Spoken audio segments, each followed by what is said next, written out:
இன்னைக்கு சென்னைக்கு orange alert கொடுத்துருந்தாங்க. தமிழ்நாட்டுல பல பகுதிகளில் மழை பெஞ்சுட்டு தான் இருக்கு. குறிப்பா சவுத்துல எல்லாம் காட்டுன்னு காட்டிக்கிட்டு இருக்கு.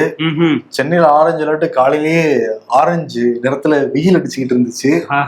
என்னடா அது வெயில் அடிக்குதுன்னு பார்த்தா இப்ப மழை காட்டுன்னு காட்டிக்கிட்டு இருக்கு. ஆமா, இப்பதான் ஆரஞ்சு அலர்ட்டுக்கு வந்திருக்கு. அதே மாதிரி பீகார்லயும் ஆரஞ்சு அலர்ட் ஆகி அங்க ஆட்சி அமைச்சிருக்காங்கல்ல. ஆமா, நவம்பர் 20 பதவியேற்க போறாரு 10வது முறையாக நிதிஷ்குமார். ஐக்கிய ஜனதா தளத்துக்கு ஒரு 14 அமைச்சர்கள், பிஜேபி அதிக இடங்களை ஜெயிச்சிருக்கிறதுனால 16 அமைச்சர்கள், சிராக் பஸ்வானுக்கு ஒரு 3 அமைச்சர்கள். ஓகே, எல்லாரும் நீங்க பதவி ஏற்க போறாங்க. சபாநாயகர் எங்களுக்கு தான் வேணும்னு பிஜேபி கேட்டு வாங்கி நிதிஷ்குமாருக்கு தொல்லை கொடுக்க போறாங்களா அப்படிங்கறதெல்லாம் வெயிட் பண்ணி தான் பார்க்கணும்.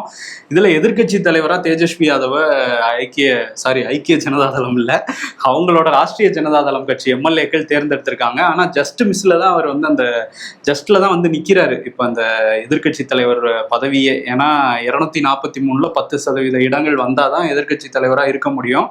ஒரு 2-3 எம்எல்ஏவை தட்டி தூக்குனாங்கனாலே அந்த பதவிக்கே ஆபத்தாயிடும். அப்படிங்கிற மாதிரி ஒரு 25 சீட்டு தானே ஜெயிச்சிருக்காங்க.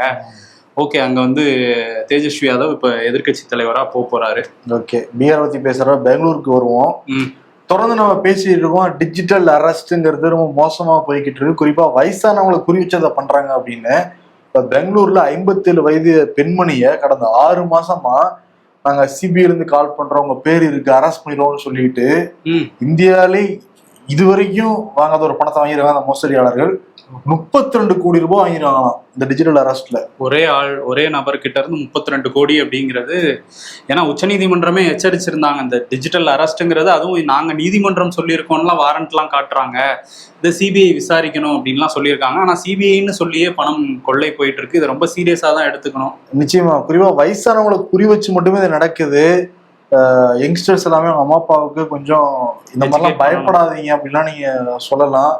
அரசாங்கமே ஒரு பெரிய விழிப்புணர்வு வந்து ஏற்படுத்தலாம். ரொம்ப மோசமா போய்கிட்டு இருக்கு. வயசானவங்க அந்த அம்மா அப்பாரு 6 மாசமா எவ்வளவு மனசுல வச்சிருப்பாங்க. அவங்க சொத்துல 90% கேட்டிருக்காங்க, அந்த 90% அம்மா கொடுத்துருக்காங்க. 32 கோடி